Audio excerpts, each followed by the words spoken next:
Christmas had always been a tense time in my family. Despite the bright lights and festive decorations, there was an underlying current of cruel jokes and misunderstandings. My family had a strange penchant for turning what should be a time of love and togetherness into a spectacle of humiliation and sarcasm. This year, however, seemed different. We had planned a big Christmas party, and I finally got permission to invite my boyfriend. It was the first time he would be present at such an important family gathering, and I was eager for him to see a softer, warmer side of my family. At least, that's what I hoped. Preparations were in full swing. The house was decorated from top to bottom with garlands, twinkling lights, and a massive Christmas tree adorned with shiny ornaments. The smell of roasted turkey and freshly baked cookies filled the air, creating an atmosphere that seemed to promise a memorable celebration. I talked to my parents about the importance of this Christmas for me. I explained how much it meant to have my boyfriend there, hoping they would understand and behave appropriately. They nodded and promised that everything would be perfect, giving me a false sense of security. The night before Christmas, I sat with my boyfriend and talked about my family. I know they have their quirks, but I hope this time we can have a peaceful and happy evening, I said, trying to convince myself as much as him. He held my hand and smiled, trying to reassure me. I'm sure it will be great. We're in this together, he replied. When the big day finally arrived, my anxiety was at its peak. The table was set with the finest china and silverware.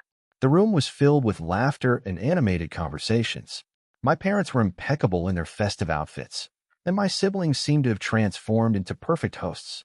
Everything was going as planned, and for the first time I began to relax. But this peace was fleeting. When it was time to open presents, a sense of apprehension took over me.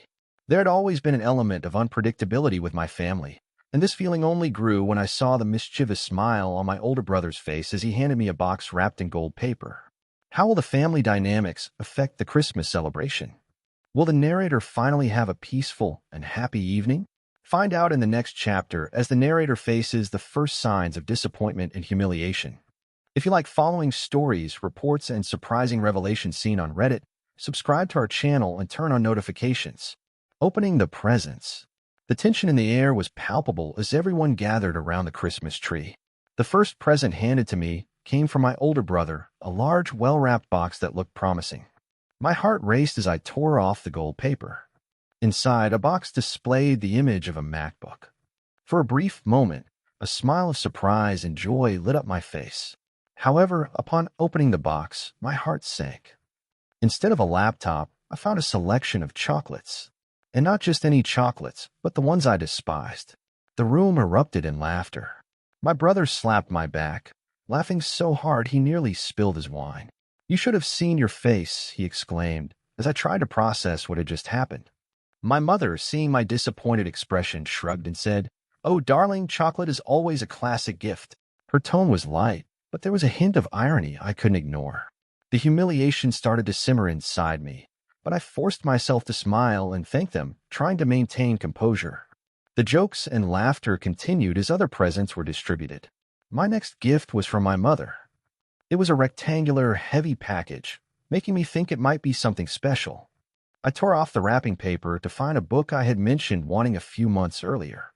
For a moment, hope blossomed inside me. Maybe they had actually thought of something I wanted. But when I opened the book, I discovered it was a disguised dictionary. My mother let out a restrained laugh and said, "You can always use this to improve your vocabulary." The laughter around the room increased, and the feeling of being ridiculed intensified. Each new present I opened contained something equally meaningless or valueless. AirPods without the earbuds, a gift card with no balance, and even a fake Monopoly money bill. With each disappointment, I felt my heart break a little more. It was clear this wasn't just a series of pranks. It was a deliberate effort to humiliate and devalue me. Meanwhile, my boyfriend watched everything with a look of confusion and concern. He tried to comfort me with gentle touches and reassuring words, but the sense of shame was overwhelming. The contrast between the thoughtful and meaningful presents he gave me and those from my family only heightened my sadness and frustration. The atmosphere that initially seemed festive and joyful was now filled with humiliation and disgust. Each present I opened brought more laughter at the expense of my disappointment. My father, laughing and raising his wine glass, declared, "Let's toast to our Christmas comedian." His words echoed through the room, making it clear that, to them, it was all just a big joke. With each present I opened, my spirit crumbled a little more. However, I tried to maintain a facade of strength and dignity. With every laugh and sarcastic comment, I forced myself to smile and thank them, but inside, I felt a storm of emotions ready to explode. What more lies in store in the narrator's presence? Will he be able to withstand the continued humiliation and keep his composure? Continue reading to discover how the narrator deals with this devastating Christmas night and the next steps he will take. More fake presents. The room was still filled with laughter when my mother handed me another present. This time, it was a smaller box wrapped in shiny paper. There was a moment of hope in my heart, though fragile, as I untied the ribbon and tore off the paper. The box seemed to contain a thoughtful gift for me, but my intuition warned me not to get carried away by appearances. Upon opening the box, my heart sank once again. Inside was a pair of AirPods, or at least the AirPods case. But when I opened it, I found only the empty casing. The earbuds were missing. My family burst into laughter, the sound echoing through the room like a hammer pounding on my chest. Maybe they're invisible, my brother joked, eliciting more laughs from everyone around. The humiliation was suffocating. I looked at my boyfriend, who stared back with a look of incredulity and sympathy. He squeezed my hand, trying to offer support, but the frustration and disappointment were building up like a wave ready to crash. The next present came from my father, who was clearly enjoying the situation. It was an envelope that he said contained a gift card to my favorite clothing store. For a brief moment, I allowed myself to believe that maybe, just maybe, this was an attempt at redemption. I opened the envelope and pulled out the card, but when I checked the balance online, I found it was empty. Once again, the room erupted in laughter. Must have been a system error, my father said, his voice laden with false innocence. Each subsequent present was another stab in my heart. I received a new wallet, but when I opened it, I found only Monopoly money. For you to practice being rich, my brother mocked. The sarcasm and cruelty were palpable. Tears began to sting my eyes, but I refused to let them fall. Not in front of them. I looked around the room, seeing my family's faces twisted in laughter and amusement. My boyfriend was clearly uncomfortable, and I knew he was struggling to find a way to intervene without making things worse. His presence was the only thing giving me the strength not to break down right then and there.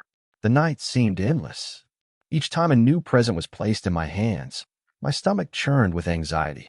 The pile of gifts next to me grew, each one a cruel reminder of my family's lack of consideration and respect. They had turned what should have been a celebration of love and unity into an experience of humiliation and pain. Finally, when I thought the torture couldn't get any worse, my mother announced she had saved the best present for last. She handed me a small box, saying this would be the gift that made up for all the others. My heart tightened with a mixture of hope and skepticism. With trembling hands, I opened the box to find a small plastic keychain with a note attached that read, "Use this to unlock the doors to your bright future." Laughter filled the room once again. The irony was unbearable. I felt a lump in my throat, and this time I couldn't hold back the tears. They streamed down my face as I desperately tried to maintain my composure. I looked at my boyfriend, who was now standing, looking ready to say something. "Enough," he said, his voice firm and controlled. "We're not going to tolerate this anymore." My family stopped laughing, surprised by his intervention. He gently pulled me close, hugging me protectively. "Let's get out of here," he whispered in my ear, and I knew there was no reason to stay. As we walked away from the room, I could hear my family murmuring among themselves, confused and slightly annoyed. But at that moment, nothing else mattered. The humiliation had reached its peak, and I knew I needed to leave to preserve what little dignity I had left. How will the narrator react to the continued humiliation and leaving the house? Will he be able to recover from this devastating night? Continue reading to find out how the narrator deals with the aftermath of this Christmas night and the next steps he will take. Confrontation with a family. The walk to the front door felt like an eternity. Each step seemed to echo the intensity of the tension in the air. My boyfriend, by my side, held my hand tightly, offering silent but constant support. As we were about to leave, my father stood up and blocked our way, his face a mix of anger and disbelief. "What do you think you're doing? Leaving because you can't handle a joke?" he shouted, his voice echoing through the room. I felt a lump in my throat. "It's not a joke, Dad. It's cruelty. I replied, trying to keep my voice steady, but feeling the tears threatening to fall again. You're so ungrateful, my mother interjected, standing up from the couch. We do so much for you, and this is how you repay us? Ruining everyone's Christmas. The blood boiled in my veins. Ruining Christmas? You turned a night of love and togetherness into a session of humiliation and disrespect. I don't deserve this, I yelled, my voice finally expressing all the pain and frustration that had built up inside me. My older brother laughed bitterly. Oh, come on. You've always been the sensitive one in the family. Can't take a joke, he said, shaking his head. Joke? A joke is something everyone enjoys. This was bullying, pure and simple, my boyfriend said, his tone firm and protective. Don't you see how much you hurt someone with these actions? The room fell silent for a moment, but then my mother spoke again. Then go if you want to leave and run away like a spoiled child. Go ahead, but don't expect to come back when you realize the mistake you're making, she said, crossing her arms. I took a deep breath, feeling the sharp pain of betrayal and disappointment. I'm not making a mistake. I'm choosing to leave a toxic environment that you created. You don't respect or value me, and I don't need to accept that, I declared, feeling a new strength rising within me. As my boyfriend and I began to leave, my mother stepped forward. If you walk out that door, don't bother coming back, she said coldly. I looked at her, a mix of sadness and determination in my eyes. Maybe that's for the best, I replied, finally understanding that I needed to prioritize my well-being. We walked out of the house, and as the door closed behind us, it felt like a massive weight had been lifted from my shoulders. My boyfriend pulled me into a tight hug. You did the right thing, he said softly. Still shaking with emotion, I let out. I never thought I'd have to leave my family like this, but I couldn't take it anymore. I know, he replied, stroking my back, and I'm here for you. Always. We got into the car, and as we drove away, I felt a mix of sadness and relief. The decision to leave home had been painful, but I knew it was necessary. I needed to get away from that environment to preserve my mental and emotional health. On the way to my boyfriend's apartment, I couldn't stop thinking about the cruel words and laughter at my expense. The pain was still intense, but now there was a new hope, a possibility of rebuilding my life away from the family toxicity. When we arrived at the apartment, he helped me in and guided me to the couch. Do you want to talk about it? He asked gently. The words started to flow. I talked about years of disrespect, disappointments, and the constant feeling of not being valued. I spoke about how each fake present that night had been a direct blow to my heart. You deserve so much more than that, he said, holding my hand. You deserve to be treated with love and respect, no matter what. As he spoke, I began to feel a sense of peace. For the first time, I was surrounded by someone who truly understood and supported me unconditionally. Although the night had been devastating, I knew that the decision to leave had been the first step towards something better. Would the narrator take a drastic step to change his life after this intense confrontation? How will he deal with the consequences of leaving home? Continue reading to find out how the narrator faces the new reality and the challenges he will encounter on his journey to independence and happiness. Decision to leave home. The decision to leave home wasn't easy, but the need to preserve my mental health was stronger than any family bond. The morning after our escape, as the sun rose, my boyfriend and I sat in his small kitchen, discussing the next steps. The aroma of fresh coffee filled the air, providing a comforting contrast to the tension of the previous night. Are you really decided not to go back? He asked, his voice soft and concerned. I looked at him, feeling a mix of determination and sadness. Yes, I can't keep living in that environment. I need a space where I feel valued and respected. He squeezed my hand, holding it firmly. Then we'll make this work. You can stay here as long as you need. We'll find a place for you to live, and I'll be by your side every step of the way. Gratitude flooded my heart. Having someone by my side during this difficult time was an indescribable comfort. We began looking for apartments and discussing how we would reorganize our lives. Between the search for a new home and the need to start over, I realized that the decision to leave wasn't just an impulsive reaction, but an opportunity to build something new and better. Meanwhile, my family didn't take long to react. The same day, my phone began vibrating incessantly with messages and calls from my parents and siblings. Messages of apologies mixed with accusations of ingratitude filled my inbox. Finally, I decided to answer a call from my mother. "You're making a big mistake," she said, her voice full of anger and frustration. "You need to come back home and stop this nonsense." I took a deep breath before responding. "Mom, I can't keep living in a place where I'm constantly disrespected and humiliated. I need a healthy environment, and I know you may not understand that now, but it's best for me." "You're overreacting." "It was just a joke. Come back home and stop acting like a spoiled child," she retorted, her tone icy. "It wasn't a joke to me. It was cruel and disrespectful." "I need time away to recover," I replied, ending the call before she could say more. The days that followed were full of ups and downs. The pain of family separation was intense, but the freedom I began to experience brought a sense of relief. I spent hours exploring apartments and planning my new start. My boyfriend was by my side every step of the way, offering constant support and encouragement. Finally, we found a small apartment that seemed perfect for the start of my new chapter. Though simple, the place had a welcoming and safe feeling I hadn't felt in a long time. We started making arrangements for the move.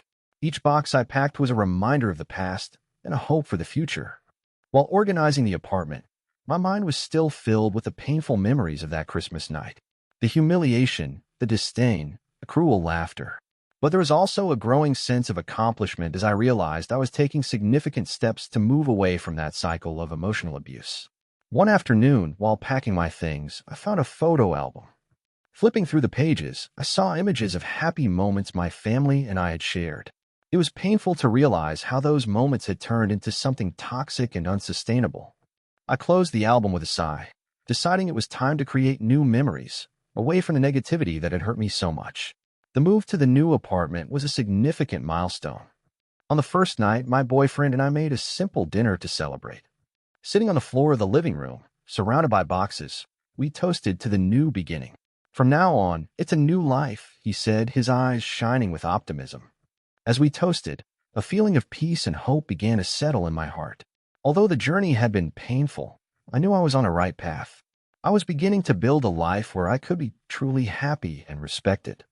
In the following days, my family made more attempts to contact me, alternating between messages of guilt and pleas for me to return.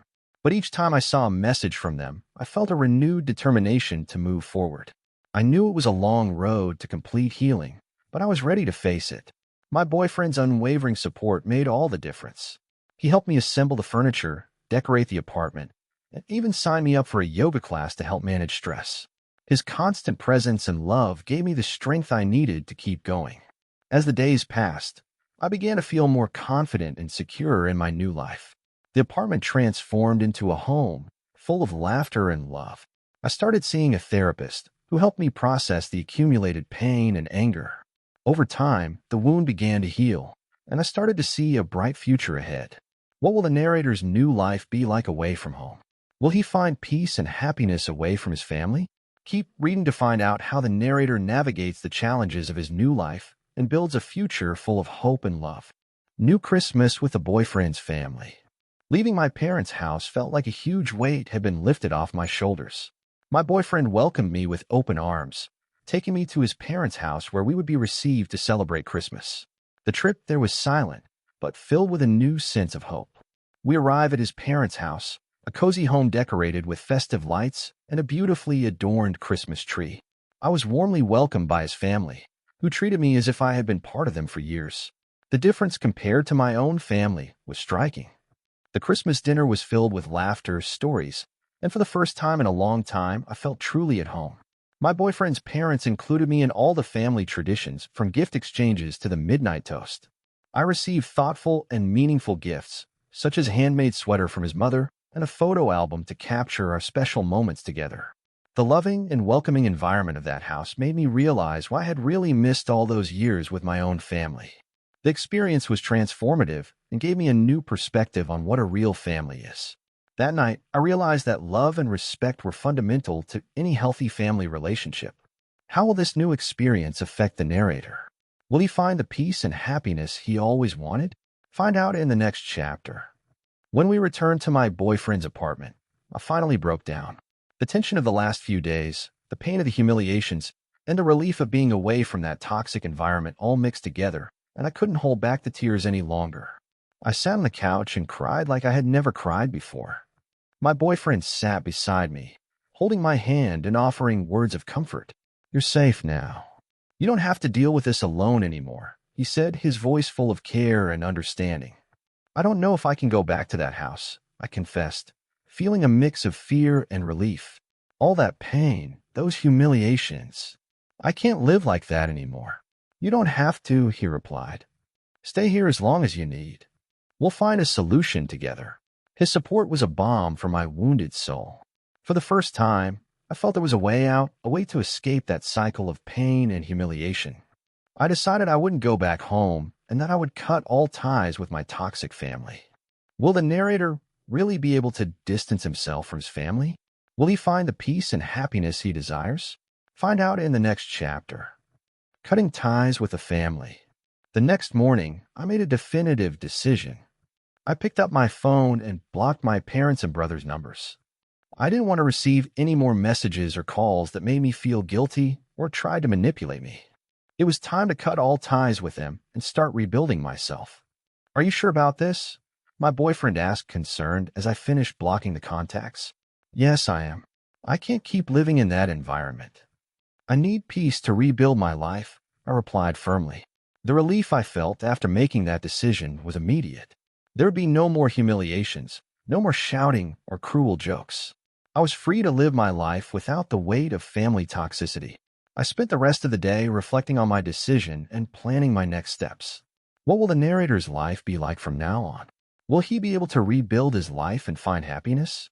Keep reading to discover the next steps in this journey of resilience and overcoming. Rebuilding life. In the days and weeks that followed, I began to rebuild my life.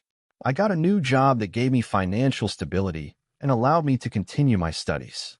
My boyfriend's support was essential during this transition period.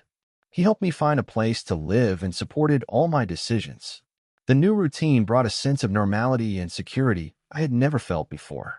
I started to focus on my hobbies and passions, things I had neglected for so long.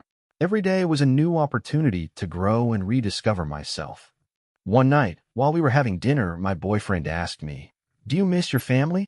I thought for a moment before answering. "No, I don't.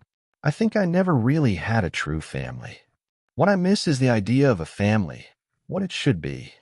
But now I have you, and that's more than enough." What challenges will the narrator face next? Will he be able to maintain this new life away from family toxicity? Find out in the final chapter.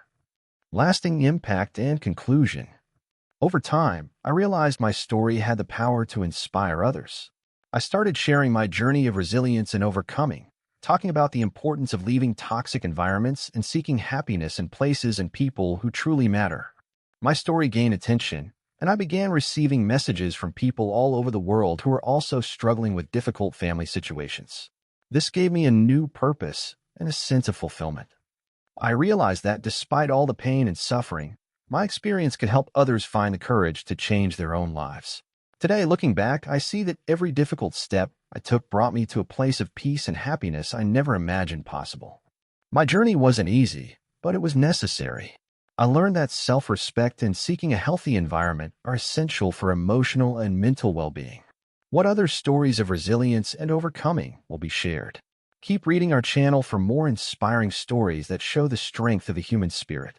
If you enjoyed following this story, don't forget to leave a like. And if you want to follow more stories, reports, and surprising revelations seen on Reddit, subscribe to our channel and turn on notifications. It will be a pleasure to have you with us.